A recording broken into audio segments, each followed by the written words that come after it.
Yes, indeed, man. Back with another episode, man. A soft intro because I'm trying to make sure we got everything going, but neither here nor there. The off season is necessary and consistency is that, and that's what we are bringing to the table. I got my brother from another mother, man. AOC, bro. What's good with you, bro? What is going on, my guy, Law Nation? You fresh off the yacht with the Joneses, doing the Cupid shuffle with Shotty and the boys, man. Hey, we're going to have a good one for y'all today. I'm about to put Law into the interviewee seat today, y'all, because we got some information we need to hear from Law, because I feel like Law Nation Sports, as only he can give us some unique insight into just the people. Not necessarily about the football aspects about what's going on with the Cowboys, but just the people that are associated with the Dallas Cowboys now, and more specifically, the guys in leadership, whether that be Micah Parsons, Matt Eberflus, Brian Schottenheimer. You got a chance to rub elbows with some people. You went to the Micah Parsons charity event. First of all, let's give a quick shout out, to Micah Parsons charity real quick so we can put that on the map. What was it? What was the event for, man? Lionheart Foundation's 11, man. He gives back to the community, man. Kids need shoes. Kids need cleats. Kids need jerseys, helmets, man. And we ain't talking about the helmet called Rydell. You remember them back in the day? No. But no offense to Rydell if y'all. One of them joints took off my hairline still recovering. I remember, bro, I was in middle school playing football. I had the tightest helmet on in my life, bro. Every time I pulled that helmet off, I felt like it was taking some of my hairline off right here. It still ain't recovered yet. It's a little thin. Little thing right here had a little black mark right there. Yeah. But Rydell, if y'all got it, take the money out. All right, it'll be like that Saratoga water right now, man. But I would tell y'all. God, Lord, I can see you doing one of them videos, bro. Yeah. I can see you doing a get ready with me. Get ready with me. Law's morning routine. 6:20 a.m. You mess with his beard. 8:30 a.m. still messing with your beard. Push-ups and all, man. But it was wild how he took that banana peel. I was like, come on, man. You know what I'm saying? Come on, man. Give me some crushed ice or something, Ain't no skin that good, bro. Yes, indeed. But, dude all ripped up and big and swole. I went to his page, boy, he talked like Mike Tyson. But that's a whole nother conversation. Hey, that's them roids. That's them roids, bro. That's them roids. I'm serious. That's them roids, dog. He's like, this is my morning routine. But neither here nor there, man. I'm crazy. I'm burnt up. Could you imagine? Hold on, man. Hey, it's all good. Y'all here for me and Law, man. Y'all know it's the Cowboys off season. Ain't nothing else going on right now. We're going to get to the goods, though. We got some good stuff to talk about. But real quick sidebar, bro. As a grown man, bro, how are you taking you don't feel weird taking each moment to set up all the different angles and shit he had for each time. Bro, you spending most of the time that you put on there setting your camera angles, bro. I couldn't do it. I couldn't do it, bro. Yeah, man. And then they came when they going to Target and stuff. So it's like, bro, your ass done got out the car and set up a tripod in the middle of the parking lot to pull it to a spot, bro. That's diabolical. But hey, I ain't gonna say much about it because hey, if they send me that bag, that money, that coin, that really sounds when it hit the ground, I might be taking some tips. Here you go. I might be taking some tips with all of them damn camera angles and stuff, man, and setting it up, getting out of the bed. So from actuality, right. That means you wake up and get out of the bed, right? Yeah. To put the camera up and then get back in the bed. Shit, come on, man. I don't film too many skits like that. I know exactly what you have to do, bro. That's wilding, bro. That is wild, man. And then it's crazy. But neither here nor there, man. Leave that stuff for the females. I feel you, Elijah. Appreciate you. As I said, play the 5 heartbeat. We got nothing but love. But I would say this, man. Matt Eberflus, out of everybody that I talked to this past weekend, Matt Eberflus echoed some of the same things that we talked about with Kenny Murray. He echoed the same things that you had lamented about Sanborn. And he also he got a laid out vision and a plan. And he said his number one goal is to stop the run and create turnovers. rushing the quarterback and getting to the quarterback, that's just ancillary stuff. That's stuff that you get on your way on stopping the run. And we got to come out with some merch on some creative idea. I'm open and honest with y'all, transparent. So me and AOC, we're gonna come up with the merch with stopping the run, something with we stopping the run, and he said he's gonna buy it. And he's going to wear it out there in training camp. So we got up until training camp. Okay, we're going to get on. Yeah. I'm going to get on and put my design. I'm a design. Yeah, I know you're a design guy. So let's create this, and that's going to be our campaign to get us out to Oxnard, and then we're going to give Coach that hat and the hoodie or what have you, and we're going to stop the run. And that's what we're going to do. But linebacker what was the promise? Didn't he make a promise to you about that? What he say? Yeah. I got the number. When you told me, I was like, oh, I want to get out on the field for him right now. You gotta let the people know, man. What he tell you? Yeah. So it's his number one goal, and that is to stop the run. And he thinks the world of my guy Marshawn Nealon. He can't wait to get his hands dirty with Sam Williams, as well as Michael Parsons, of course. Now, not to give the creative ideal or plan of what they're going to do with Michael Parsons, but it shows unity when you get an event like what Michael Parsons put on.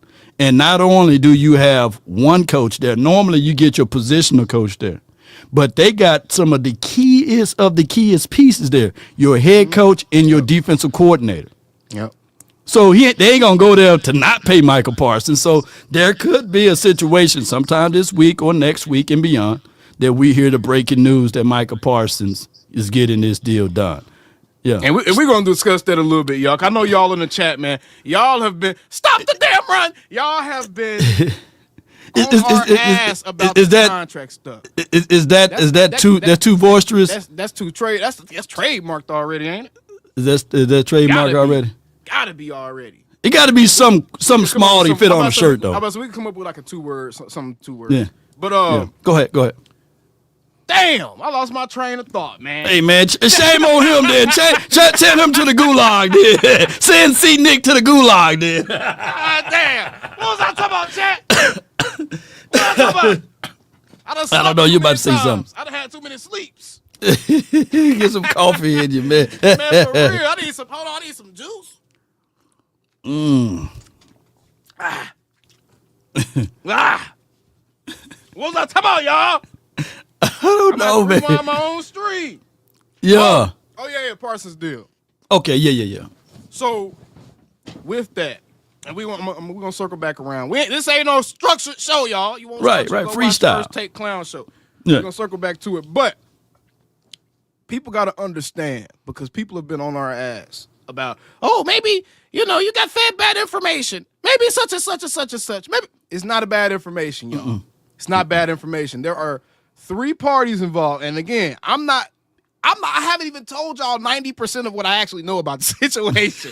Right. Just out of respect to everyone involved, out of respect to Micah and him trying to get his business done. Because at the end of the day, the young man still hasn't actually solidified the bag. He didn't got a bag with Adidas, but he ain't got his actual NFL bag yet. Like he said, he's been paying on $2 and $3 million a year contract. So out of respect to Micah, out of respect to the people involved and stuff, I'm not disseminating everything that we know, which is why I'm so calm and confident. I'm not tripping about y'all being impatient about, oh, you said brother, I said it was almost there. It's in process, bro. It's some crossing some T's, dotting some I's, and maybe a little bit more staring at each other across the table to go. But the deal damn near there, y'all.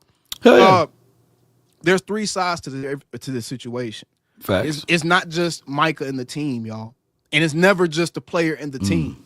And that's what y'all got to understand. And the agent's job in this situation is to make sure that he's looking out for the player's best interest, but he also looking out for the market's best interest as well. Yeah. Right? So I joke and I'm like, oh, the agents, we need to start putting all our anger on the agents, where it's kind of tongue-in-cheek, but it's kind of true because the agents are the ones that kind of push the limit on this thing and make these things drag out a little further. The agents are the one that suggest guys hold out a training camp, that suggest guys don't go to OTAs. The agents are the ones that are essentially making the negotiations rigid, right? Right. And they escape all of the blame, but that's what they're there to do. And let me just say, you as a player, I'm not saying nothing about Micah's specific situation or David Mulligetta. Put yourself in those shoes. You as a viewer, as a player, you could be handed a contract that you're happy about. Right. That you're ready to sign. You like, hey, I like this. I like this. And then the person that you hired, who's also one of the best in the world in his field, tells you, hey, I know you like this a lot. I know you're ready to sign this. Right. But let's just take a week or two to think about this, to let it marinate, to just sit on it, because we got to make sure we're doing our due diligence and we don't hurt the next guy in line. Come on with it. Yeah. Right?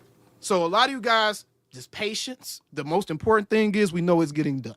But it's getting is just patience, y'all. Just patience. But that's what I need to say about that, because I didn't want to just kind of introduce that into the atmosphere, because honestly, bro, we kind of turned the community upside down last week with that. Yeah, I mean, but to be fair though, when we say the deal is close or near, it depended on perspectives, you know. Right. I mean, you know, the moon is near to the earth. Right. It's closer than the sun, right? But it's still far away, you know. So I always look at it like that.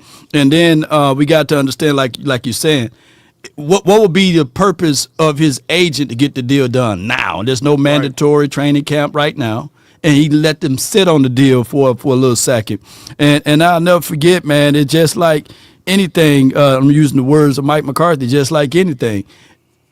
When I closed on the house, bro, I already had my pre-approval. I already got approved. I already had everything checked and balanced and all written out. But guess what? They wanted more and more information. How tall are you, man? Yeah. What color is your pee? You know what I'm saying? Yeah. You know, what route do you go? How long you been at that job? You know, have you ever thought about quitting that job before the underwriters write off that particular check?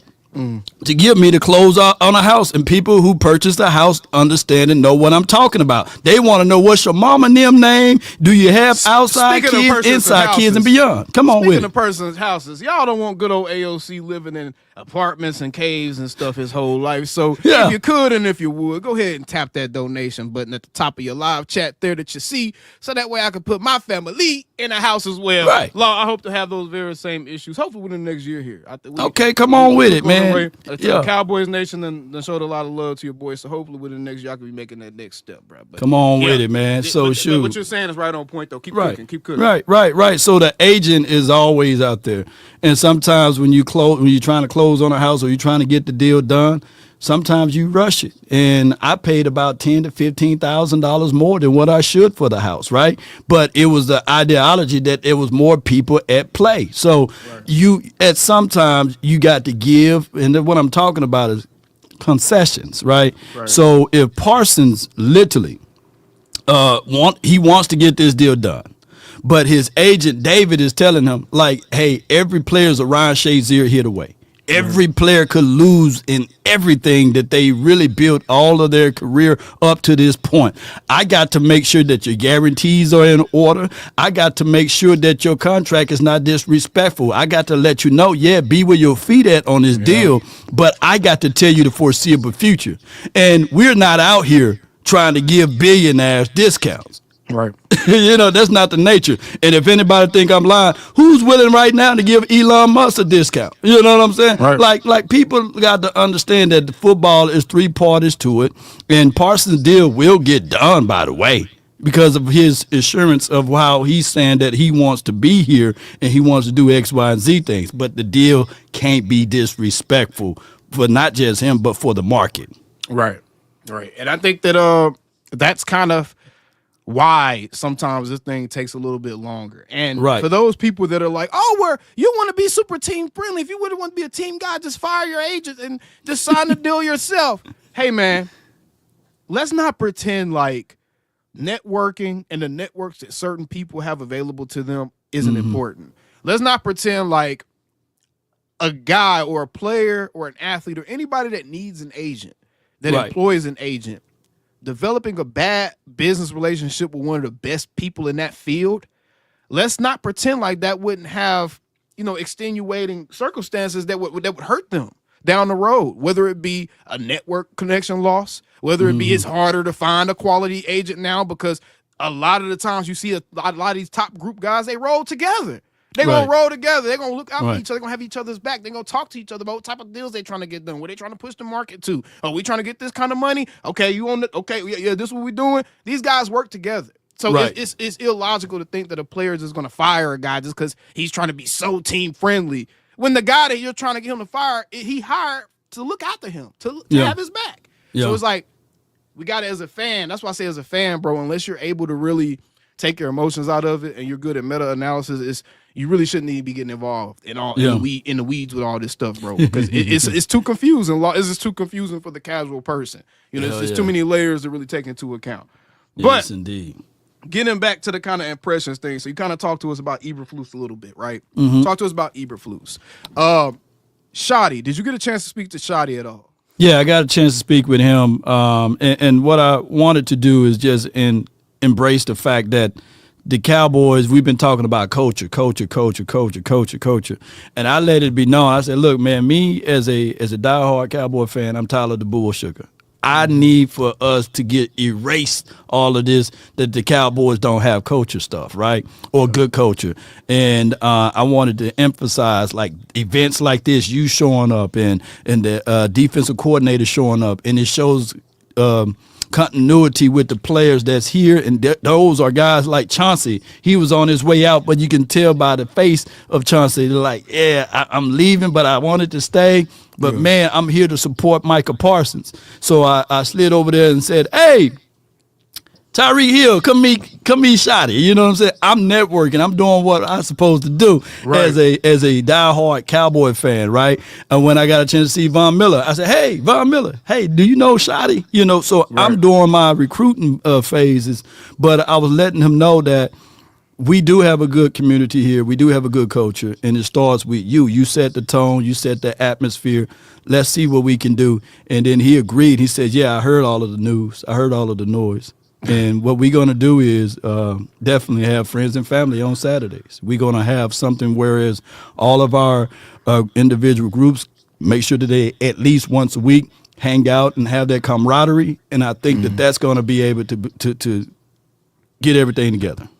And to people that think that's not a big deal, if it's not a big deal, then why would a Hall of Famer like a Zach Martin bring it up as something that stood out, was off to him? It was odd to him just as a pro athlete for there not to be that level of connectivity within his position group even, right? Right. So that's the type of stuff we saw wrong with this team. Bro, this is the type of stuff that leads to a 7-10 season.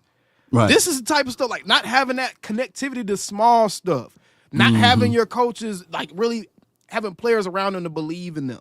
You know, that want to really play for them and not just beyond saying the right thing for PR purposes, but like really establishing those relationships, and Shotty and Eberflus going out there and bowling with those guys and doing whatever it is they did with those guys and talking to those dudes' families and, you know, just showing them that they're willing to invest time in them as a player and as a human. Yeah. So, man, give me your all as a player. That type of stuff matters when leadership is involved. So I thought it was a very positive sign. I think it was another one of those situations where we saw Brian Schottenheimer making good on the promises that he made to us in his opening press conference when he talked about establishing a more familial vibe with the organization, with the players, when he talked about, you know, the type of guys he wanted to bring in and some of the moves that he was going to make. He's showing us that with the coaching staff now. He's shown us that with how the coaching staff has followed his lead and how they're going about doing business as well and how they're approaching things. And he's shown that just with his presence. And I want to see how this stuff translates on the field. Obviously, it's all fun and games right now. It's all sunshine and rainbows. It's easy to be happy because no game's being played. Right. But I want to see how this stuff translates on the field. And for it to translate on the field, you're going to have players available. Law, we've been seeing a lot of activity with one of our star players, Trevon Diggs, has been showing a lot of workout videos. I feel like I done seen more rehab videos from Diggs this offseason than we have in the past. But he's been showing a lot of his progress videos with this knee. And Cowboy Sports Illustrated recently published an article saying that, according to a source, he was on track to be ready to go in August. No way. No way. Bone to bone. It's a 9-month recovery. I like Dr. Reef. He reached out to me personally on IG, and we may be having something together, man. But with me and you, when we going out to that facility ourselves and sit down and do a podcast, and maybe we pull one of the athletes there. They do some phenomenal stuff, man, with the water aerobics, the plyometrics, the calisthenics, and all of this stuff, which is good, And I get it, athletes go there, and as a trade-off, they try to get their advertisement out, and all pub is good pub from them, as you see in a star-studded athlete work out under their training. But I would say this under Dr. Reef, I think that he's doing a great job with Trayvon Diggs.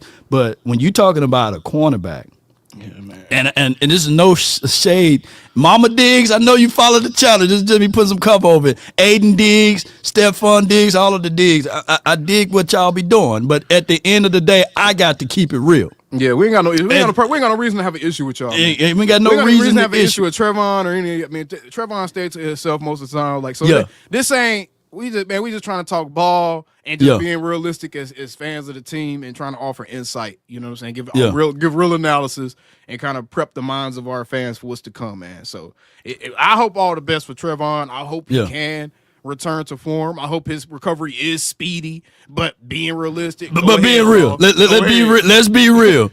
He haven't been known for tackling before the injury. And he been taking some of these angles of, I like to reach and pull and lunge and do this little hook stuff. And I get it. Close the eyes to tackle. So I'm not finna say that all of a sudden that the bone-to-bone going through recovery, missing out on all of the OTAs and training camp and be ready for August to be ready to be physically contacted. No.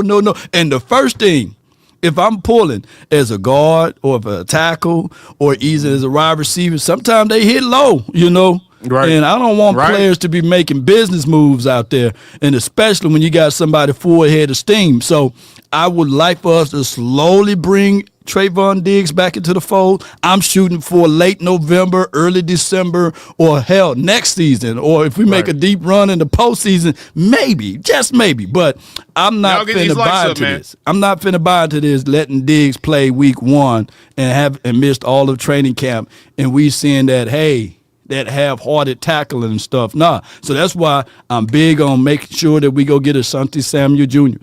Yeah.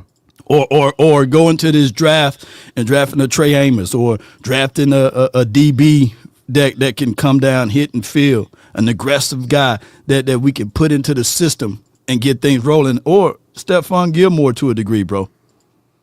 I would love to bring a Stephon Gilmore back, and you can't tell me that he would cost out of the range that the Cowboys can pay right now. You just can't. You can't tell me that, bro.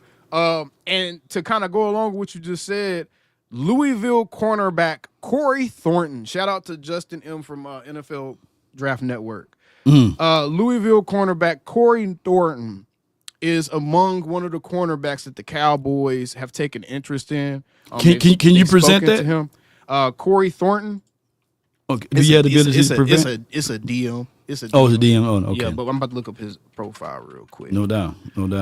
So yeah, as far as corners go, they know that as well, Law. They know that as well. That's one of the position groups that they're really targeting in this upcoming draft. I would be absolutely shocked if we don't see them take a corner, maybe even two.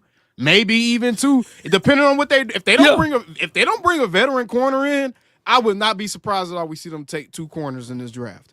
I would not be surprised, bro. But I still am firmly team Jair Alexander. Your backup plan, Stephon Gilmore. If you can't get what you need out the draft or whatever it may be, bring in a Gilly or somebody like that. But I do think we need a veteran corner, bro. Trevon Diggs, I don't have any issues with Diggs. Yeah, I know people feel like I'm trying to be. What happened? You got a donation? Oh yeah. Press says for $5 super. Low high. Tape for Mingo. We're gonna talk about that too. We're gonna talk about that too, Pressure. We're gonna talk about that because Law, you part of why everybody looking at Flamingo sideways. Flamingo, Flamingo. Damn, my bad, Jonathan Mingo. As the official new chairman of the Jonathan Mingo fan club, I do need to pronounce your name the proper way. Jonathan, no H, Mingo. Mingo. Quit playing with him. Quit playing with him. Yeah. But that's what we gonna do too. Then what? All right. So when is next Monday? What day that falls on? Monday is the 31st. 31st? No, the 30th. I mean, the 1st. I don't want to do it on it. As long as it ain't on April Fool's. No, I ain't Yeah, gonna do it on April 1st. it's April. Like next Monday is April 1st, bro. No, I ain't gonna do it on that day. No. Is it? March got 31 days in it. I don't know. Yeah. It's So 31. next Monday is the 31st. Okay, so what we gonna do is we gonna get the trainer on. We gonna hear from the horse's mouth. You know what I'm saying? Of who Jonathan Mingo is. We gonna schedule that. We gonna have him on the show. We gonna see who Jonathan Mingo is, bro. Okay. And who in the hell is CeeDee Lamb, and who is AJ Brown, and what other guy, DK Metcalf, all of those boys that he trained during the offseason, and seeing where do you fit Jonathan Mingo, because there got to be. You can't just draft a guy in the second round, right? You have a second round grade on him, and he falls off from the face of this earth as nothing good. And it wasn't just Carolina. Right. Mingo had a second round grade. Bro, his draft his comp was Anquan Bolden. Right. If we can get Anquan Bolden and put him next to CD, who, now that I'm thinking about it, got a little bit of Larry Fitzgerald to his game a little bit. Yeah. But if we could put an Anquan Bolden type next to a CD, I'm with it, bro. That is a win. Anquan Bolden was a very good receiver for a long time. Take a deeper look in at the NFL. Jonathan Mingo. I can mute it, but I just want to have this up while we talking about Mingo. You know what I'm saying? Yeah. It's just that. Flagged, you know, No. This video been up on my channel for about 2 years now. I was about to say that. I used a 5-second clip of Mingo at Ole Miss, boy, and that mug got clapped. Oh yeah. It wasn't none of these clips right here, but I can tell you that. Look, that's what you were saying, Anquan Bolden, and it's right there on the screen now. Hold on. Yeah. I don't even care. I don't even care to talk, because I'm gonna be honest. It's 294 people in here, and not even 100 likes yet. It's crazy. Man, that's crazy, man. Come on. Early. Bro, come on now. Hell. We up early. Come on, man. Come on, man. In the off-season, we ain't shit going on anyways, yo. Get on to him, man. Show. No days off, and y'all can't hit that like button. Y'all can't share this content. You guys can't help the nation. Come on, man. You know. It's crazy, bro. Quit holding on these Shame. lights, man. Hold on. Whoop that chair. Whoop that chair. Give him. Beat the brakes off of that. Give me the lights. Give me them lights. Thank you for tuning in to the Law Nation Film Session. Shame. As you take a deeper look at AOC slapping the hell out of the chair. Yeah. And that's because you guys are not hitting that like button nor sharing this content. My bad. My bad. Hey, quit playing with us, man. Yeah. Oh my gosh, man. You know. Y'all ain't hitting the like button, man. We putting in all of this great content, man. Come on, man. It's the off season. Yeah. Off season, man. Consistent. He said that chair has seen better days. Better days. But back to Mingo, because you've been on my guy Law, and I'm gonna be honest, bro. I like what I've seen. You like what you seen out of him? I like what I've seen out of him. You go back and watch his opportunities with the Cowboys last year. Right. Cooper Rush did that man the biggest disservice ever. Mingo could at least have about 300 yards, 4 touchdowns with his last year. Real talk. Cooper Rush did that man a terrible disservice, because I literally had a 2 or 3 minute video, and I can't remember the exact channel that originally posted it. I wish I could, so I give them credit. But it's a 2 or 3 minute video, bro, where Jonathan Mingo was open on damn near every single route. Wow. Now, granted, we don't know what the progressions are. Right. What the play is, you know, we don't know who the primary target is on the first progression. We don't know. So some of those plays he could have been just running clear outs. Some of those plays he could have just been a decoy. But he was open on every damn play, bruh. Every play. So I think with Dak Prescott and a Jonathan Mingo, I think that this is the question we have to ask ourselves as Cowboys fans. What's the difference between Jonathan Mingo and a 3rd-round receiver this year in the draft? Jonathan Mingo's 23 years old. Wow. So I just from I ain't remember. I don't know that. He 23. So just from he young as hell. Hold on, he might. Let me see. Make sure I ain't lying to y'all. Make sure I ain't lying. And while you looking that up, he's 20. He was born in 2001. He's 23. Yeah. You got a super chat. Just want to get him on out before we get too far down the straight right here. Yeah. You can read that one though. He said, "Breathe, AOC." LOL. I think we should get Emeka if T-Mac is not there, and then grab Judkins because CD, Emeka, Mingo, and Judkins would be a problem. I think there's a variety of running. I don't think this is a draft where you need to fall in love with any one running back. To be honest. Right. Yeah. You got it. Go ahead. Keep with the great work, fellas. It's my birthday. Happy birthday, Cowboys. Happy birthday, Cowboy Tone. Yeah. Happy birthday. Appreciate y'all, man. That's what we try to do, man. Naked strippers named Glitter. And rub some cake batter on their cheeks while they clapping it in front of you like that. And put your nose down inside and wear it as cologne. Don't wash your face or beard. Come on with it. Hey, to be real, before you go to your point, AOC said the same thing to John. So in the group chat, John was crying laughing, bro. I think he went and got him.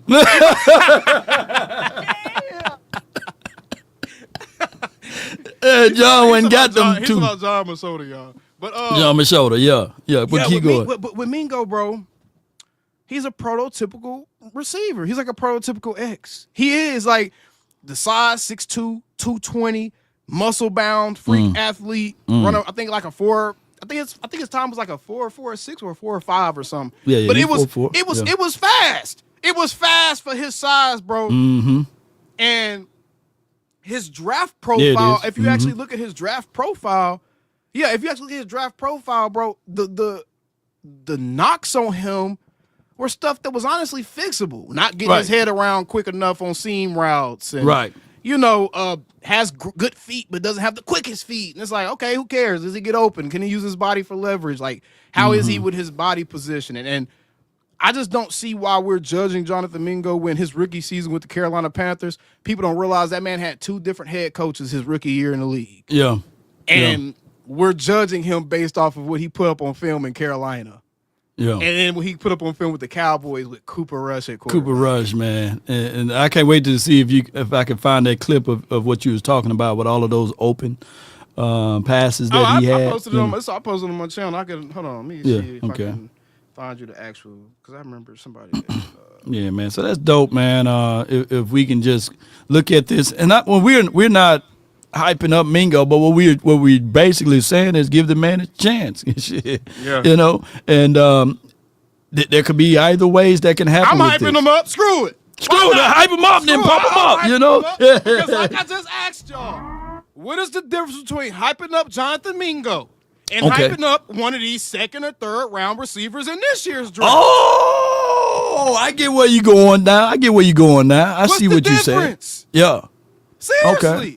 He's been in the league for 1 year, 1 full season, and then, 2 years now. He's going on his 3rd, but his first season with the Panthers, 2 head coaches. 2nd season, Cowboys, backup quarterback, Cooper Rush, wasn't throwing the ball more than 5 yards, threw it at the dirt every time he threw it and went Mingo way, bro. I'm gonna say this, what is like, the difference? And he was a pedigreed guy playing in one of the most athletic conferences, coming out of Ole Miss. What's the difference? Man, come on with it, shoot. Come on with it, show. I can't wait because all he can do is, from where he's at, all he can do is improve. And I know for sure, my eyes don't deceive me. I know he's better than Jalen Brooks. I know for sure he's better than Jalen Brooks. I think he's better than Jalen Tolbert, to be honest. And that's I think he got higher upside than Tolbert. I know for sure he can go greet the ball while it's in the air, you know, and come down with blocks. I know that's part of why I say I know for sure he's better than Tolbert. It's his overall receiver. He's 1,000 times better blocker than Tolbert is. 1,000 times better blocker, right? So he would complement Schottenheimer's system better. Someone brought it up. They said they never thought that Mingo was a move to help McCarthy. They thought Mingo was always a move to help the next coach. And that's one of the identifiable things I asked Shotty. What would be the identity of this team? You see what I'm saying? Physical, fast, and we're gonna run that. We're gonna run that effing ball. You know what I'm saying? Right. So I think that's gonna be. And then he's a wiry guy, y'all. And I get it. I get it how y'all may feel as if though with Mike McCarthy and Jason Garrett, he got a total different mentality and a mindset than a Mike McCarthy and a Jason Garrett. And you guys going to see it as it processes out through this offseason. All right, I found it. Yeah. You guys going to see it. What you going to put it in the... I'm about to DM it to you on Twitter. Okay, let me go there. Yeah. Yes, indeed. Yeah, it's no how you doing, guys, you know? Yeah. And just like anything, it ain't none of that, you know? So it's going to be something that... So we got to... Let's pump the brakes. Let's stop making fun of Mingo, man. We got to give a kid a chance, bro. Mm-hmm. He's 23 years old, and if he turns into anything, that's a win. It's a win, bro. It's a win. I know people was mad. Oh, we traded a 4th rounder for him. Bro, he was a 2nd-round receiver. And he's only a year removed from being that. And he was graded as such with everybody. It wasn't just like Carolina reached on a guy. He was looked at as a 2nd-round receiver just a year and a half, 2 years ago now. Mm-hmm. Is this video flag free? Yeah, it is. I used it. Okay, good. Mm-hmm. We finna upload that video. We're gonna talk about some Mingos. You know what I'm saying, Jonathan? I think that when we look at everything, I think he's gonna be all right, man. Just got to give the man a chance. And boy, I still want us to draft a wide receiver. By the way, nothing wrong with that. This is not us saying give Mingo a chance as in not draft the receiver day 1 or 2. I still think that if you draft a receiver on day 1 or 2, then with that receiver, Jonathan Mingo and CeeDee Lamb, you should have a top 3 receiving core for the next 4 or 5 seasons. Undoubtedly, bro. You should. Depending on who you get, especially if you get like a Matthew Golden, like everyone is falling in love with him. I want to talk about Matthew Golden real quick. Go break it down while I'm Can somebody tell me what the difference between Matthew Golden and Darius Hayward-Bay or Henry Ruggs III is? I think that Darius Hayward-Bay didn't have the immense amount of routes that Matthew Golden had. Now, what was the other guy that you said? Ruggs. Henry Ruggs. I mean, that DUI and slamming into some folks, man, and going to a crazy team like the Raiders kind of threw him off. But shout out to Henry Ruggs. I'm glad that the Raiders drafted him because that pushed my guy CeeDee Lamb back a little bit. So I think that he was in the same draft class, right? He might have been. So I like Matthew Golden, but I think he's overrated right now. I think people it's not overrated as in he's a bad player. Like people man, golly. It ain't about me saying I think that he was always a 2nd-round type guy. And people fell in love with the 40 time. And all of a sudden that made him a top 10 guy for no reason. It's like, no. He has had one decent season of production in college, bro. One. So it's like, why would you all of a sudden switch to all that? This is the Mingo right here. Okay. I don't know if the music cool.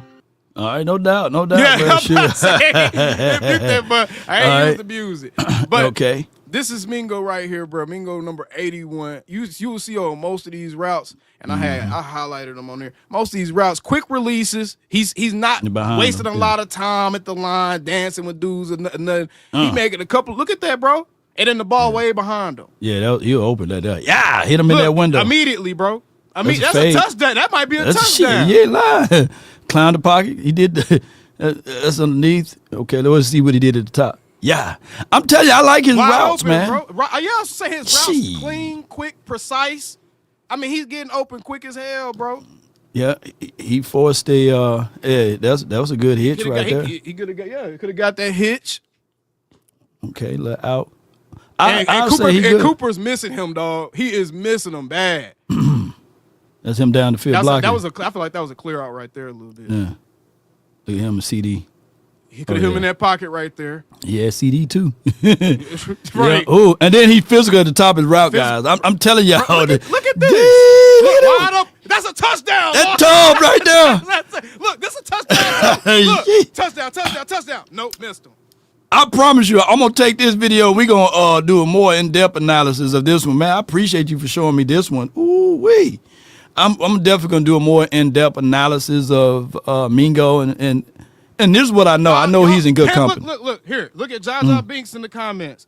Panthers traded him for a and Jaja, you one of the people I realized, boy, you didn't get enough attention growing up because you love coming to my chat every live stream, getting cussed out, told off, and then you be like, ha ha ha, thank you, AOC. Y'all was weird. But anyways, this man Jaja said Panthers traded him for a reason. 3 laughing emojis. Yeah, fool, because they had 2 head coaches in the same season. The head coach that drafted him wasn't the head coach that was there. And then guess what?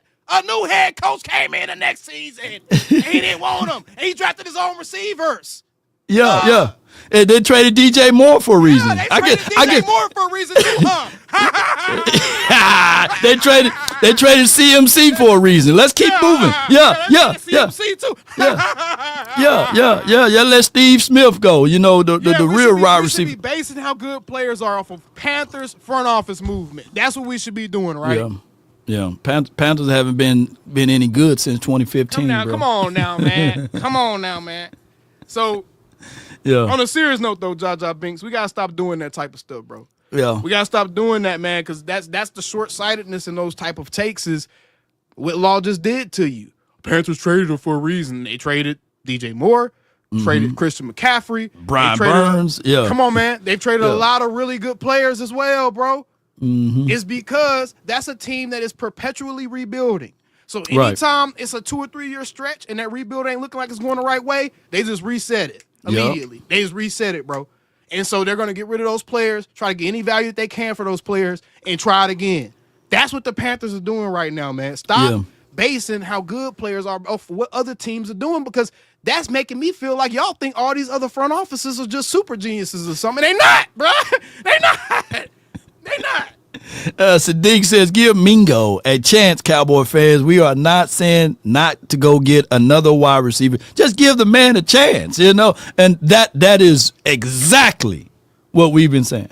Exactly. You know? That's it. Yeah, it's no difference than for those who banging on the table for Joe Milton right now. Right. You know, they're like, he's 6'5", he's 245 pounds, he got a cannon for an arm. Well, hey, it is for what it is. Sometimes people go to a certain system and they don't work out well, or they don't perform the way that we wanted them to do. And, you know, it is for what it is. I think that he got still upside. Like you said, he's 23. I thought he was more like 24, 25. So he's still 23 years old, bro. Yeah. 23 years years got old. upside. And now he's playing one of the best quarterbacks in the National Football League in Rain, Dakota Prescott. The man that has gotten Cedric Wilson paid. The man that's gotten Noah Brown paid. The man that's gotten Dalton Schultz paid. And they haven't done, outside of Schultz, they haven't done anything on the other team. Noah Brown to a degree, but he still had them dropsies, man.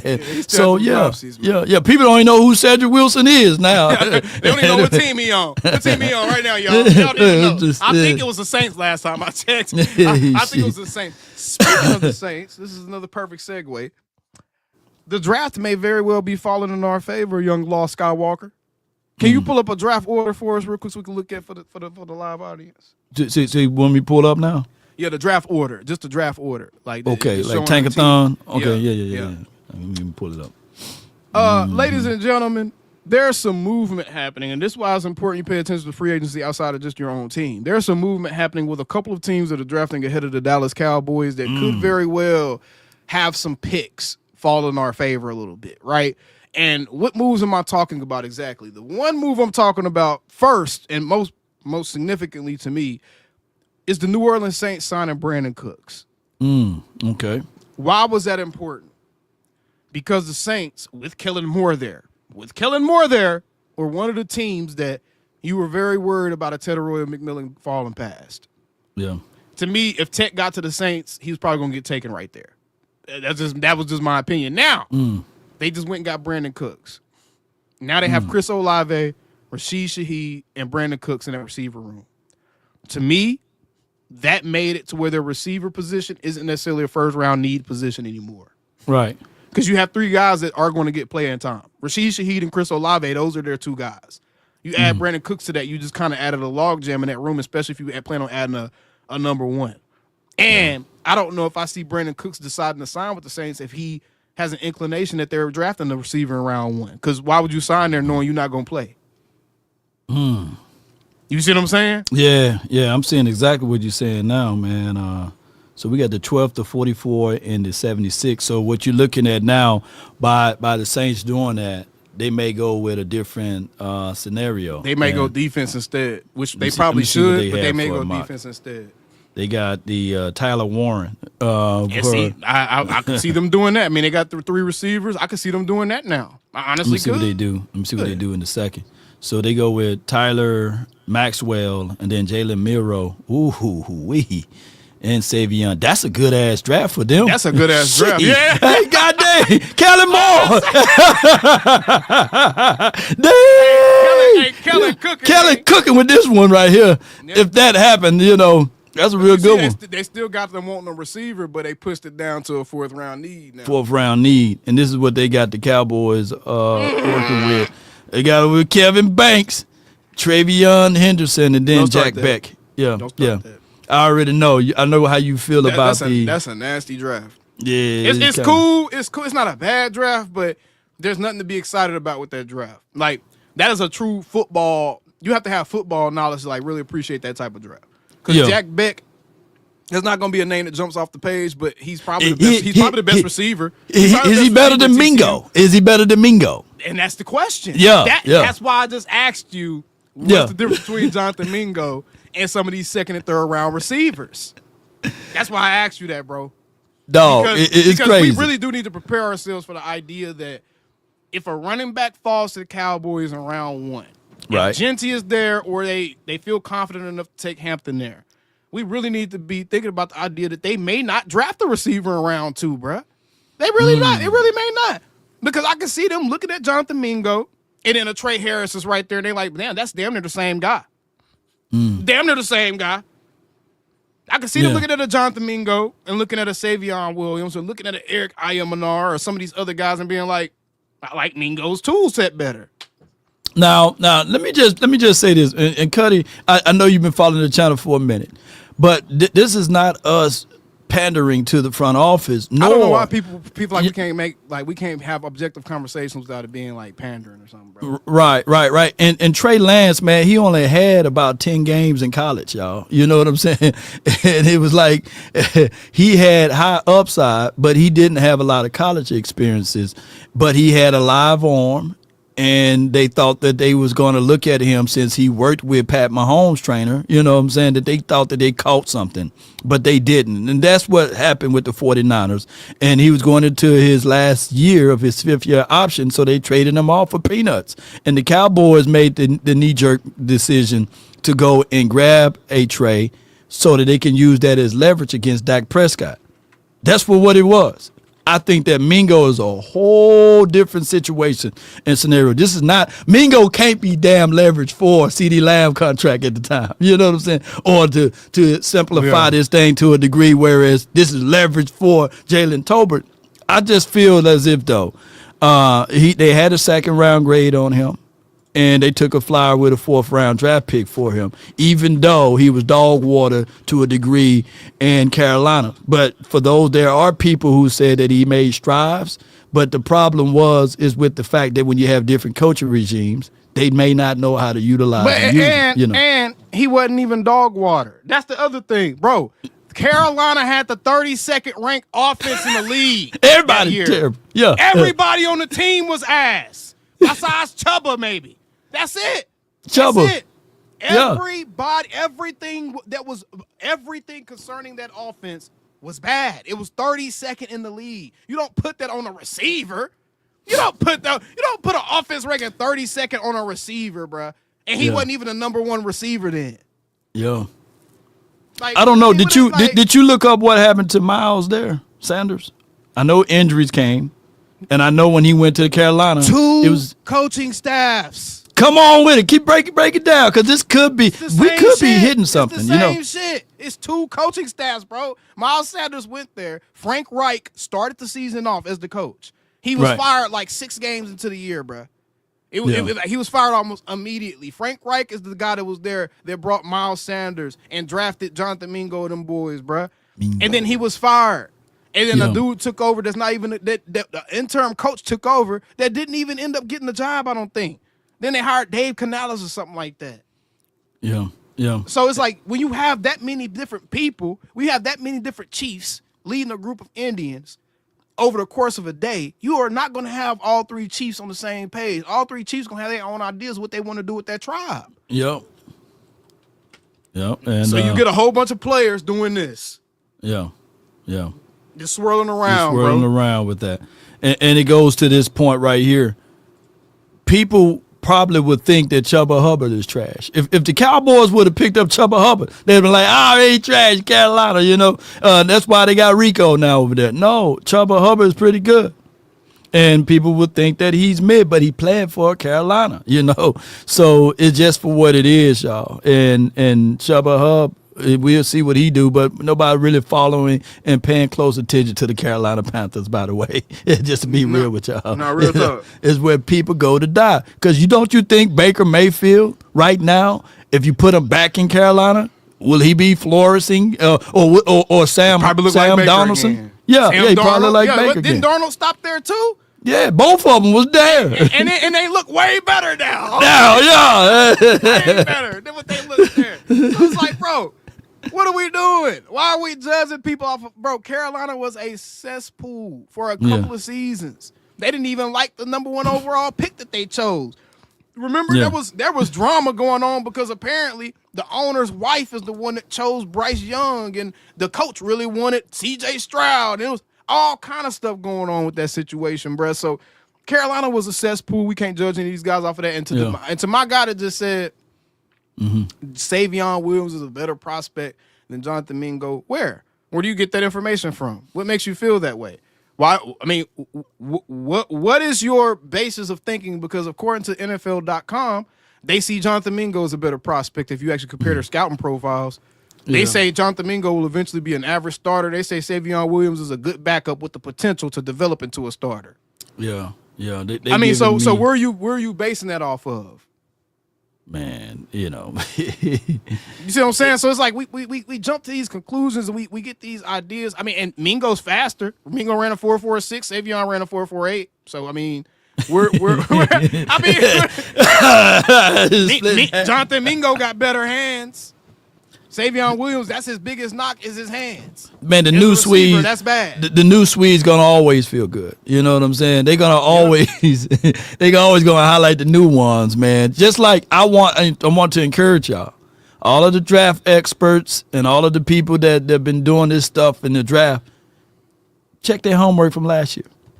Check what they said about those guys 2 years ago, 4 years ago, and seeing how they continue to move. That's why I really don't dive into this draft stuff until after they get here, because the need to be right is always a prevalent thing, Go ahead, Lo. Trevor Penning, I can't miss offensive lineman, Oh man, what's the other guy that couldn't even beat out Tyron Smith? Oh man, he's a short. Let me pull up him in the Jets. Oh man, he's a sure guy that he's going to be able to do X, Y, and Z. The Jets young guy. Was it Troy Fashanu? It's Fashanu. This is going to be the next greatest thing since sliced bread, and couldn't even beat out Tyron Smith. So all of these draft experts and beyond, let them be the draft experts and beyond. But listen to us. At the end of the day, what we're telling y'all is what y'all need to hear. Give these guys the chances that's already here, opposed to trying to seek something that's unknown and try to make it a known thing to fit your agenda or your quote unquote narratives or what have you. Cooper DeJean is from Derek for 199. Here we go. CD must Lamb, be an Eagle fan. Boy. He must be an Eagle fan. That boy, they can't keep Big D out of their mouths, he boy. He must have looked up from his bowl of horse shit to say that. He must have looked up from that bowl. Yeah. But shout out to you for the 199, man. Keep the lights on over here, man. Shit, threw the roller quarters at us.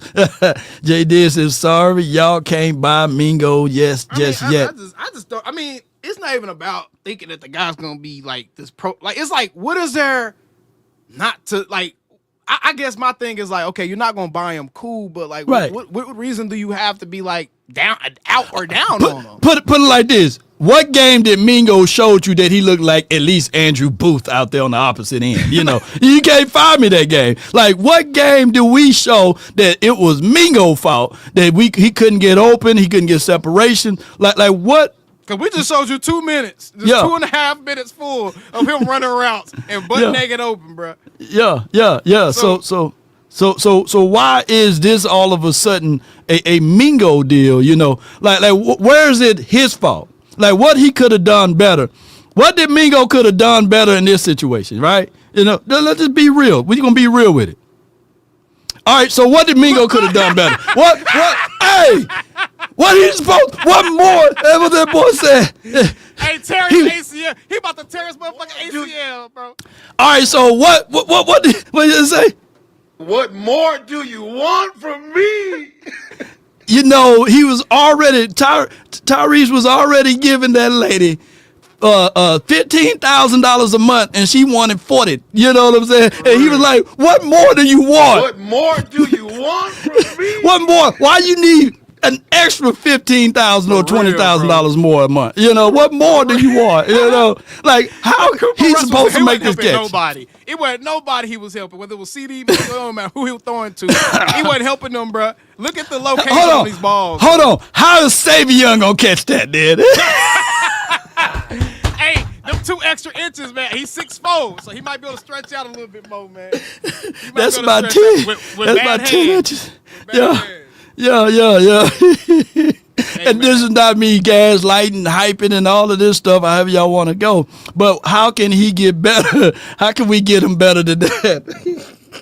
And that's I guess that's my thing, bro. This is like, bro, as Cowboys fans, we hype ourselves up, and this is what it is. The NFL draft season, so everyone is selling you on the next superstar. They're selling you on who's going to be the next superstar. No one wants to make a draft video and comp a guy to a bench player and comp a guy to just an average player. No one wants to, because you're not gonna get no views on that and be like, well, this guy's gonna be the next guy sitting next to the Gatorade cooler at the end of the bench. This film, no one wants to watch that.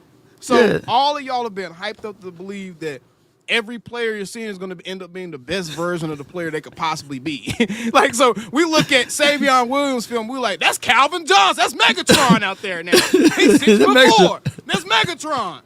He got the traits of Megatron. And now everybody's like, oh, we could get a steal in the second round with Savion. Yeah. It's like, bro, he's no better of a prospect than Mingo. And Mingo he's still he's 23. He's 23. He still ain't even got his grown man body yet, bruh. It was it. And I appreciate it, bro. We could do this all day, Jay. What that video on that touchdown? He said he haven't scored a touchdown. Here's why. Here's why right here. You think that's a touchdown? There's one right. Look at all that open space right in front of him, bro. All that damn space, bruh. Hey, man, he threw that ball to China, man. You know, that ball had to pay tariff taxes over there. When he was coming on a fucking drag across the middle, and Cooper didn't even look at him, bro. He had open field in front of him. This is a tub right here. It's Mingo's fault. That ball had to pay a tariff tax. Look at that ball.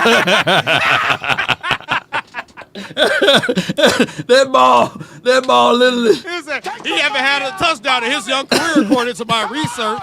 Fool, we saw the tape on TV, man. We see touchdowns that should have been had, man. Yeah. If you take Cooper Rush and put him in Carolina, he'll be the starting quarterback there. You know? Real talk, bro. So like, that let you know. And we ain't. I know. I said I ain't hyping him up, but my guy AOC said he's hyping him up. And there's no way that Savion or Marion, Mickion or whoever, that's not going to be able to catch that ball right there, bro. Luis Ortiz must be a TCU fan. He must be a Horned Frog fan because he cutting hard for Savion, and Savion ain't even a top 5 receiver in this draft. Why you cutting so hard for this man? You see, some of y'all be watching film from y'all favorite creators and y'all fall in love with guys, man. Law, you a good creator, cause I know you did some Savion content. I did. And it was a great video. It was a great video. And your effect is lasting, because my boy Luis he got the shield up with the sword. Savion is going to be the best! Now, here it is with Savion. That's cool, though. I think Savion's good. It's a point that we are not. I'm not going to bash a guy that didn't get a chance to play in the NFL yet, right? Exactly. So I'm speaking of, like, every time I get a chance to do tape on someone, I always speak from, hey, these guys gotta always still improve, right?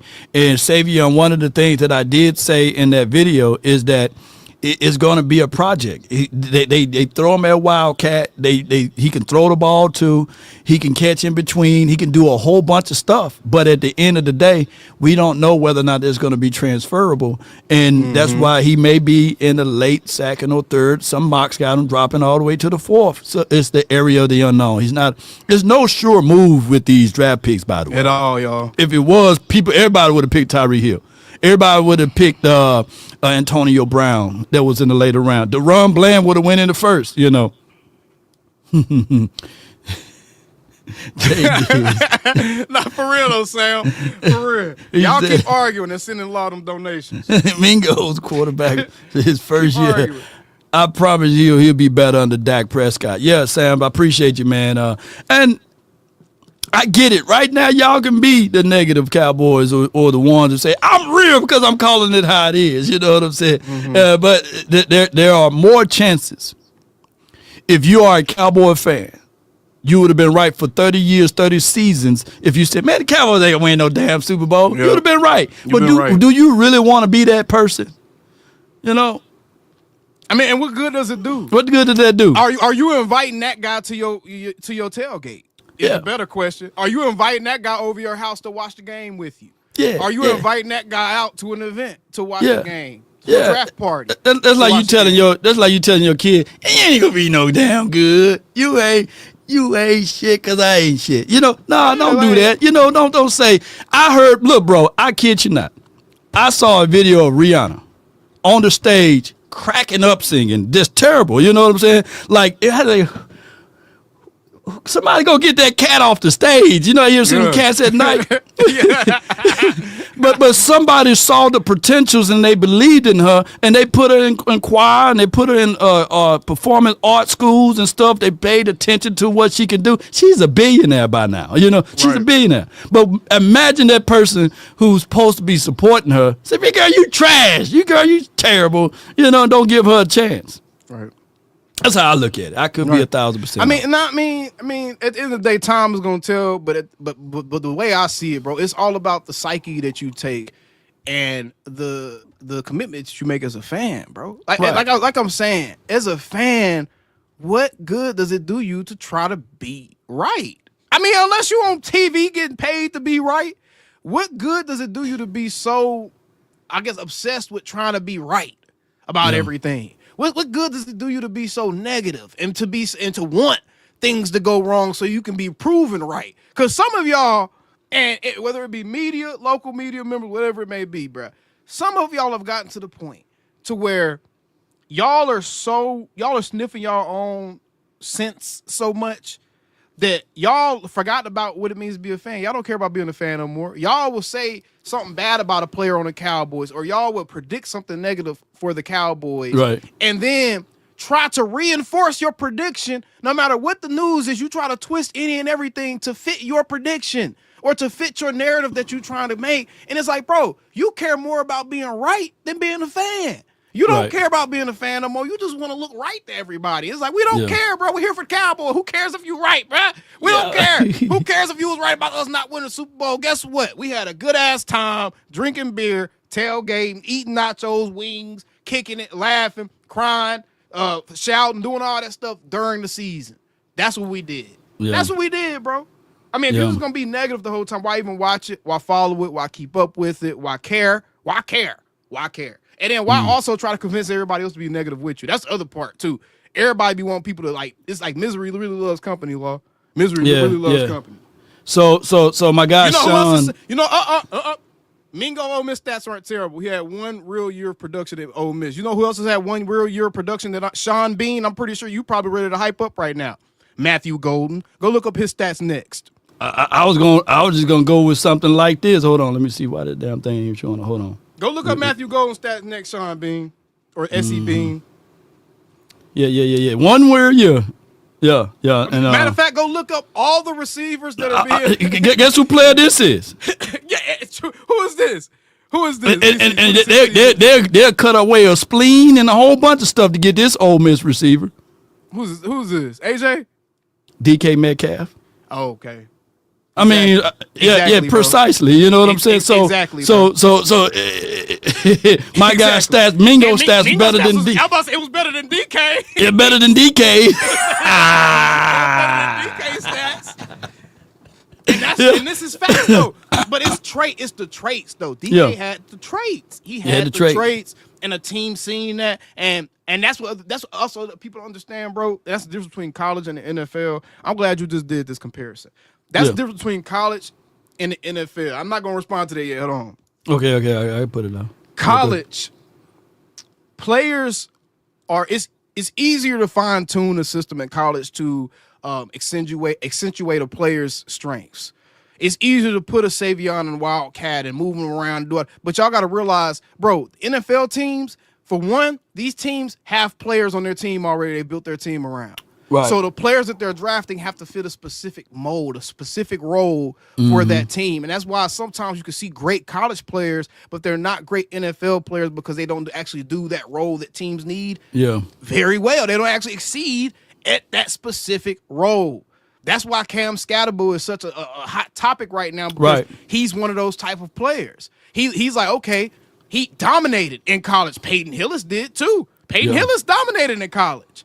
But he got to the league, and he was good for a year or two, and then it was like, oh, then his actual physical tool set caught up with him as far as trying to play that position that's needed in the NFL. Some of these guys are only going to be X receivers. They're only be on the outside. A team is not going to put them on the slot. A team is not going to move them around. A team not going to move them to the backfield. They're only going to be on the X. So if they can't play the X well, guess what? They're going to fall out the league, bro. Even though they was an amazing college player, if they can't do that thing that team drafted them to do very well, they're going to fall out the league. Or that thing that the NFL has decided that they're good at doing. Yeah, I mean, damn, boy, you spitting. So, I mean, that's true. That's how teams draft. Now you're taking away some of my arguments, some of my spark on Ashton Genty, if that's the case. I mean, I like Ashton Genty. I think that he still has the tool set. I think he still has the skills that individually in a vacuum makes him successful as an NFL running back. That's why I think on any team he will be able to be successful in the NFL. You can't say that about all these backs though. Because Ashton Genty, he's not running behind an NFL-level offensive line. He is exhibiting some of the traits of backfield quickness, feet quickness, and being able to move around, get them jump cuts, and still be able to hit top speed very quickly. And, he still has great vision as a running back. He still runs with great leverage. He still runs with great pad level. So Ashton Genty, to me, in the vacuum as a running back, he can be good anywhere. He can be good anywhere. But there are certain receivers that people have fallen in love with. A Matthew Golden, for example. He has to be drafted to the right spot. I guarantee you, to the right spot. If there's only 2 players on the team right now that can line up right here, one on the team as a wide receiver that can line up. You see what? I don't even know if I would put CD ass right there, to be real. And watch what he do, because at the end of the day, you can't.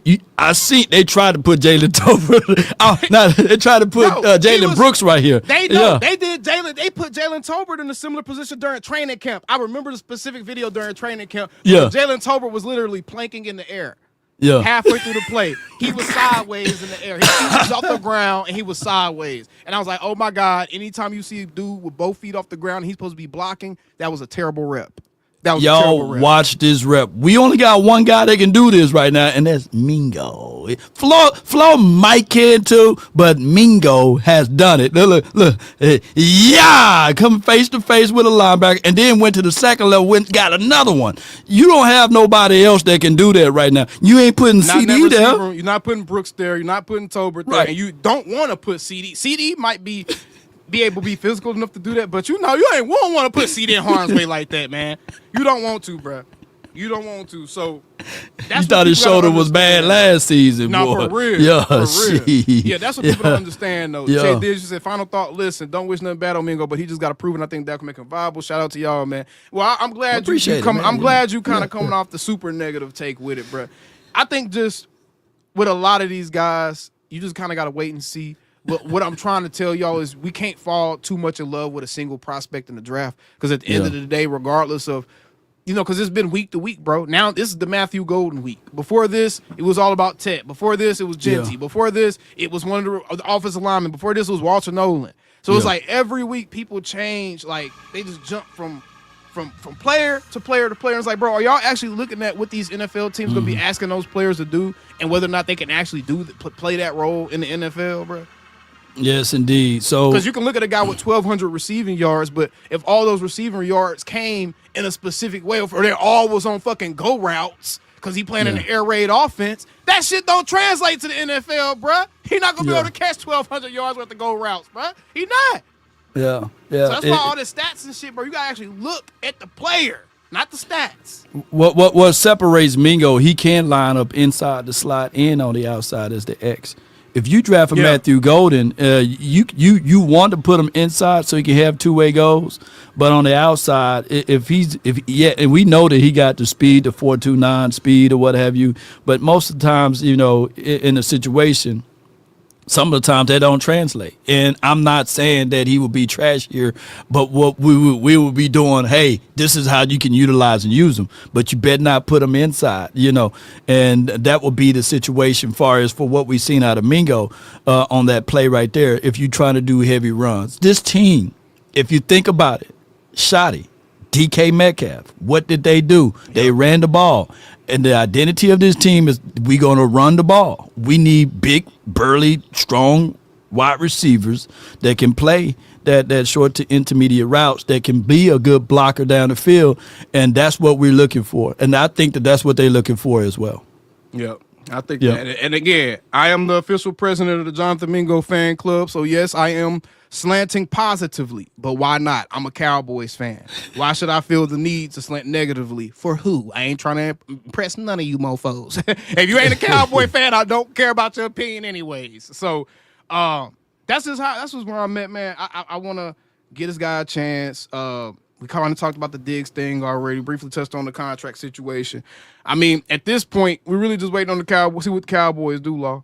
Because I ain't gonna lie to you right now, if the offseason ends the way it is, I'm gonna have an egg on my face during one of these collective shows. Come on with it. Shoot. And if it is the way we all want, I have an egg on my face. You know what I'm saying? Yeah. And that is signing a notable player. And I may have to renege on the Micah Parsons. He got to be an outside guy, though, dog. No, they gonna sign Micah Parsons. It gotta be an outside. The Micah Parsons thing. That's cheating. That's too easy. That's too. Yeah. I can't even get no feel good out of that. That's too easy. Yeah. Unless Saratoga, y'all send me some water, I dip my head in some water. You know what I'm saying? Here we go. Here we go. Yeah. So I mean, at the end of the day, it is for what it is. It's the off season.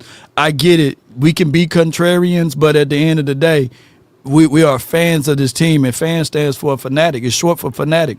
And I think that I do a great job of being objective with my approach. And when I'm talking about objective, I give you a hard time. You do though. Yeah. And then you got to understand, people tend to hold your feet to the fire on your wordplay, and I get all of that. But you got to look at the full context. And they was looking at the video I did this week, man. It got over 355,000 views on me talking about Travis Hunter getting used by Elite. Anamar Royer, how you say that man's kid, the kid's name from Stanford.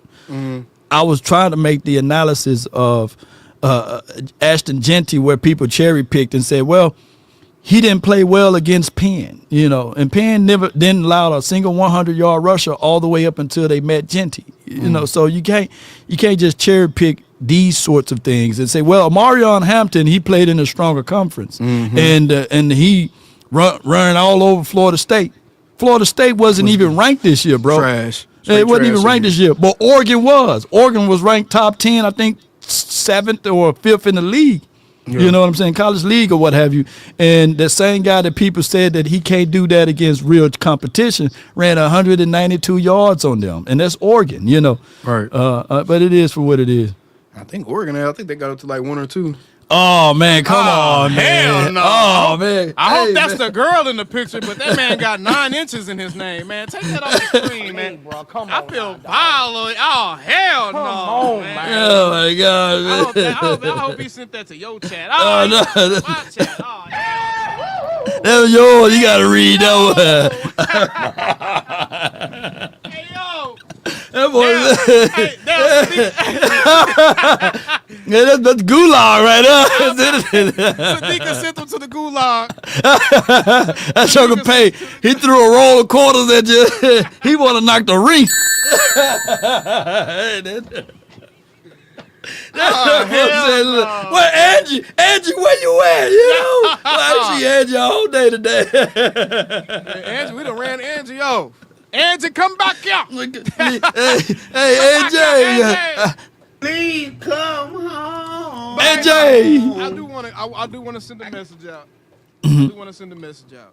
Because I always keep it a buck, bro. I always keep it a buck. And I'm gonna say this. I like what I've been seeing from Micah. I think that Micah is going to be growing up right before our eyes. I kind of like the presence he had, and even when he came and checked in on y'all, so you kind of just see how guys interact with people in I guess business environments, whatever it may be, and him helping Osa Diggy Zoo out and all this stuff. I like the track that Micah Parsons is on, and just like with the rest of these guys on this team, bruh. We want the best for our players. We want the best for all of our players, bro. And I want the best for Micah. I know I give him a hard time at times. But I want the best for him. He's one of my favorite players, bro. And I want to see that man tap into his full potential, bro. I don't want to be looking back on Micah and be like, damn, what could he have been? I don't want to do that, bro. Because I know what he can be, right? I don't want to look back and say, what could he have been when I know what he can be? Right. So that's why we hard on these guys. And to anybody that watches, I just want to say this because in general, to anybody that watches this stuff, especially players, because I know players, they get to feeling some type of way because y'all used to people telling you what you want to hear your whole life. Well, I ain't here to tell you what you want to hear. You know what I'm saying? I ain't about that. It ain't about fuck your feelings. I'm going to tell you what's real. And that's where I'm coming from. With a lot of this stuff is never to try to disparage any of these guys on a personal level. That's why even with the Diggs thing, and I'm saying this mainly because I'm about to drop a video about Diggs a little bit later and stuff. But I just want people to understand, bro, this is just us giving our honest thoughts and opinions, and it's never personal unless these fools make it personal. Then we can go there. But it's never personal, though. Yeah, man, you're right on that, man. I think that even your stance on Micah Parsons, I think that even if you saw him in person, you would say the same thing, and you would get the reaction from it. He shouldn't be offended. He could be offended, but he shouldn't be because I can tell him exactly what's made me feel that way. I can tell him what position I'm coming from. I'm looking at it as a fan of the Dallas Cowboys first, not necessarily as a fan of Micah Parsons first, but as a fan of the Cowboys first. And this is why this action made me feel this way. But at the same time, for as many times as I've criticized Mike, I've defended him three times that many times on my channel. Right. So it's like, that's what I'm saying. These guys, bro, they got to be able to understand, bro, like, it's not all going to be what you want to hear. It's not all going to be what you want to hear, man, because it can't be that way. Otherwise, some of us aren't staying true to our platform. There are certain platforms that's all they're going to say is lie. They're going to lie to you and just blow smoke up your ass. But I have more integrity than that with my platform, and I feel like you can still want the best for someone while being honest with them. I think that's something that people need to normalize, is wanting the best for people, but also being honest with them. And I think people would be much better off with that, bro. Man, come on with it, man. You spitting the truth right quick. Let me hold on. I got to pay something right quick. Hold on. Yes, I got to pay something. They got to pay something. Law over here paying these bills. But, hey, and to all of y'all watching, bro, it's almost 400 of y'all in my chat. I don't know how many of y'all over there, but Law, man, we appreciate y'all. I know I talk my shit, and I know I'm going to continue to talk my shit, by the way. But I know I talk my shit, and I'll roast you guys and all that stuff, but it's all in good fun. It's never personal. Right. It's never ever personal. And I know y'all, he's so emotional. Brother, I'm just very good at what I do. Take that how you want to take it. I'm just very good at what I do, but I promise you that's not how I move. And if you meet me in person, I met a viewer yesterday at GameStop, actually. I was taking my baby to GameStop, and I met a viewer yesterday, bro, and it was just like, it's always a different vibe. It's always a completely different vibe. And we appreciate you guys, man. It's the off season. I mean, the dead middle of the off season. We in March right now, going into April. And it's 700-800 of y'all combined in here rocking with us on a fucking Monday. On a Monday. So news, we definitely appreciate news that, dried in the Sahara Desert, man. News dry as hell. But that's why every one of y'all needs to subscribe to our channels. Every one of y'all, whether you one of my people and you found law through me, which I don't know how that's possible, but that is the case in some situations. Or we want to law folks, subscribe to me for real, because, bro, we only like 300 people away from 30K, man. Man, you probably be the fastest to get to 30K that I ever seen in my life. That people been doing YouTube for 10 years. I'm at 3K right now. Shit. Boy, you at 30K, god dog, boy.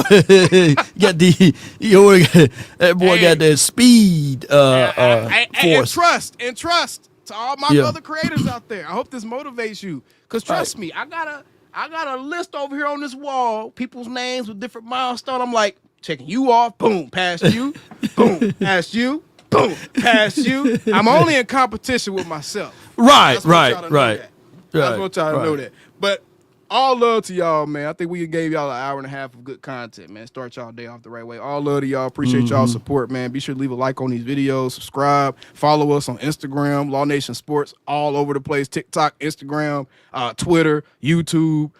Check in with us. Tap in with us on our lives. Tap in with our old content. When you bored, ain't got nothing else going on. Law got an excellent live. If y'all want to get a little insight on what it's like to be a rich person, go check out his live he did at the Michael Parsons event. So appreciate y'all though, man. Yes, indeed, off my man. chest, man. I was feeling nice today. Yes, indeed, boy. You feeling good, man? All right. Well, man, you put it up again. Me, AOC, and Angie about to get the hotel. Man, come on, man. Nah, he went to somebody else's chat to put that foolishness up. He done went to your chat now. I take the roll of quarters, man, but what you and AOC and Angie got going on, that's on y'all half, man. You know what I'm saying? Don't put AOC in that. I must be filming because I ain't doing nothing else. I must be filming from outside. Oh my gosh, man. I'm not doing nothing else. No doubt, man. No doubt, man. Well, you know, with that being said, man, with this part of the show, man, we normally ask if y'all like to jump in and give us y'all two cents or what have you. But if not, man, we can close it on out and enjoy the rest of our days with whatever content that could be going around in Dallas, man. What you got going on for this week, bro? What you got going on? Man, I think this week I'm gonna get you to do this with me. We're gonna finally unveil the Future Great segment, and that's where myself and I'm forcing Law to do it. Myself and Law Nation, we're gonna be helping the younger generation of Cowboys fans and just football fans in general try to chase their dreams a little bit, y'all. We're gonna put y'all on a bigger platform, react to y'all huddle highlight pages, and you know do our little commentary and stuff and keep it moving. But we're going to be debuting that at sometime this week. Thank you to all the people that did already email y'all huddles to me. What you done seen? You done seen some crazy stuff. Look at the green room. Look at the green room right quick. You don't see his birds in the green room? Nah, I don't see nothing. You don't see nothing? You see him now? Oh, my. Here comes a boomer fool. I went to England. Here comes the boomer fool. To find my queen. What's going on, New Jack? What up, New Jack City? What up, dog? What up, dog? Yeah, what up, man? What's good with you, bro? Oh, man, I like the contact. Hey, AFC. Hey, Tack, he killing it. I like how you be killing the fans. I love it. Appreciate you. Lord, tell you I'm the same way. You come on here with that foolishness and hating on your own players. Come on, man. I never seen nothing in my life. Hold on. We got to ask the more important question because I ain't never seen nothing like this in my life. Marv, how the hell did you get that perfectly divided skunk tail beard that you got growing? Wait a minute. How in the hell did he do that? Young on the bottom and old on the top. Emotional, damn it. Hey, Law. Hey, this nigga got a dry-aged beard.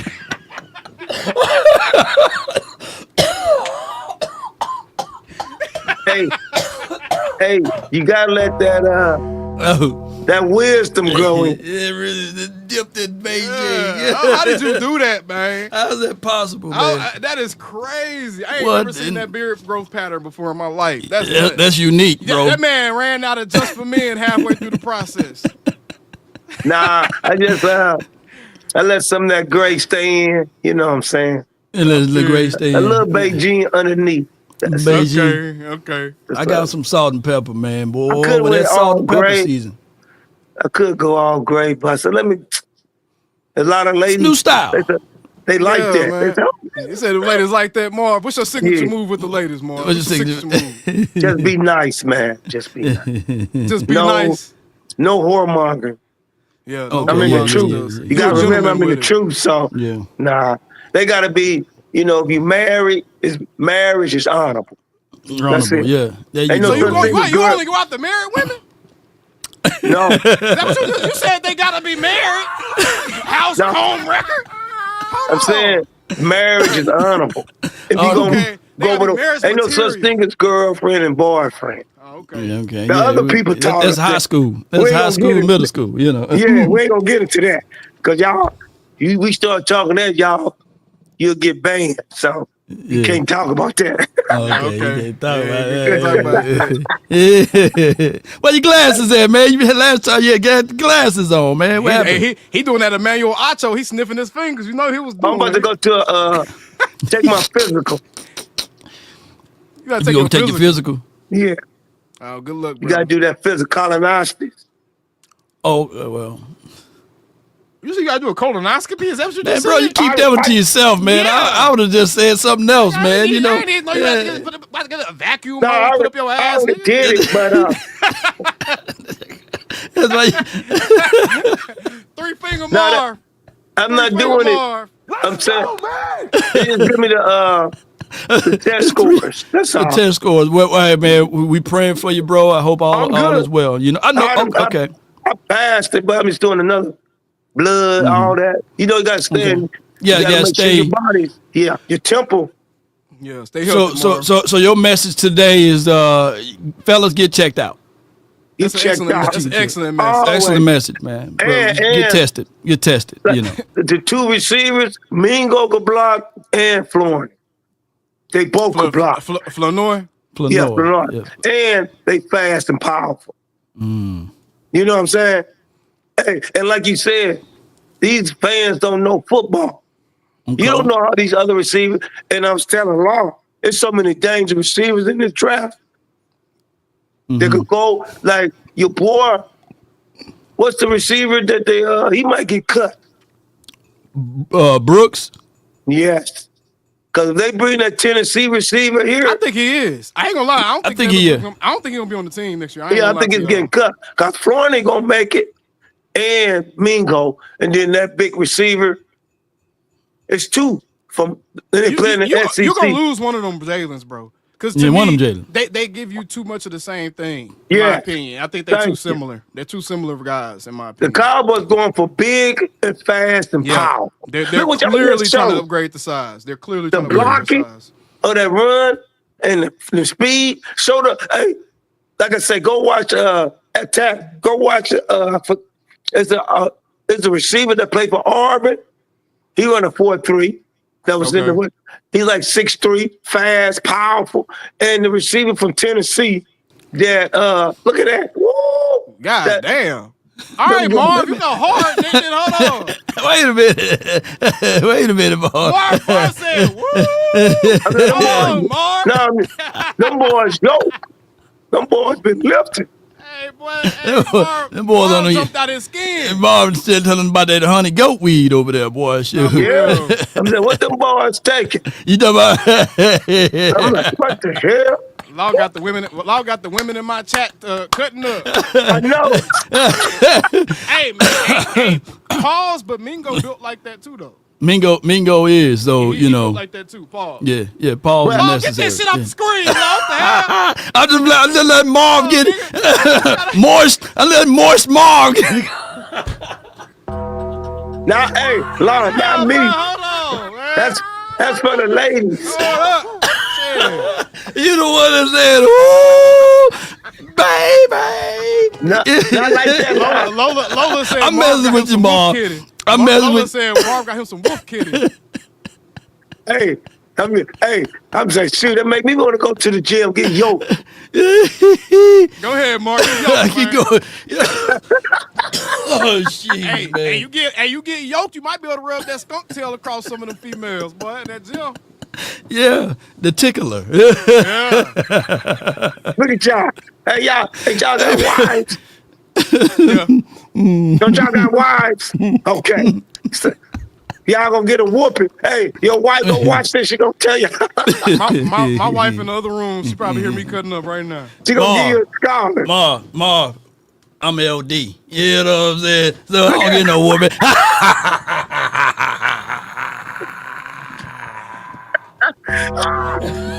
Boy, what you do to law?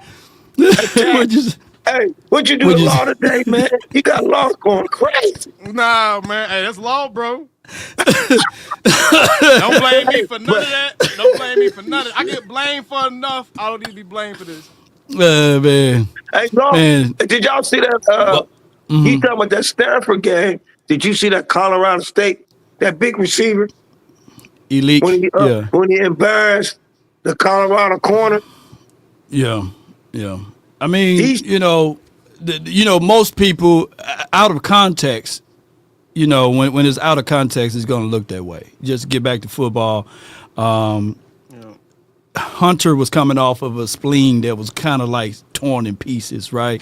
And that was his first game back, and they took advantage of the situation. Of course, that was a year or so ago. So a lot of people, what I was getting at is when you don't add the context to the picture, it's always going to make players look bad. But you can't take away what that kid did to him because no spleen or a ham had nothing to do with old boy at the end snatching the ball off the helmet and reaching out from the heavens to go and score that touchdown, right? Yeah. So you can't cherry pick clips and highlight one to justify another, and that's what people tend to do in the draft series and sessions. They cherry pick, and they don't give y'all the full substance of it. Yep. But I'm excited. And it's like I told Law yesterday. I said it's a lot of dangerous halfbacks, and there's so many receivers. Y'all, as the Washington State receivers, big play, make plays. I mean, that's why I said I'm not falling in love with any of these guys. And kind of like what Law was saying earlier, man, like doing all this tape and film and stuff on every player, you know what I'm saying? It's like, why? Why? Yeah. You know what I'm saying? Just wait till they get drafted. Then you're like, okay, now I'm about to really do a deep dive on the guys that are here 100% because, man, we don't know who's going to get drafted, bro. We don't know who's going to get drafted. We don't know who the Cowboys are actually looking at. So that's why I don't like falling in love with just one name. Like, it got to be Golden at 12, or it has to be this guy at 12. And it's like, nah, it could be, it's about 6-7 guys, I'm perfectly fine with them taking right there, bro.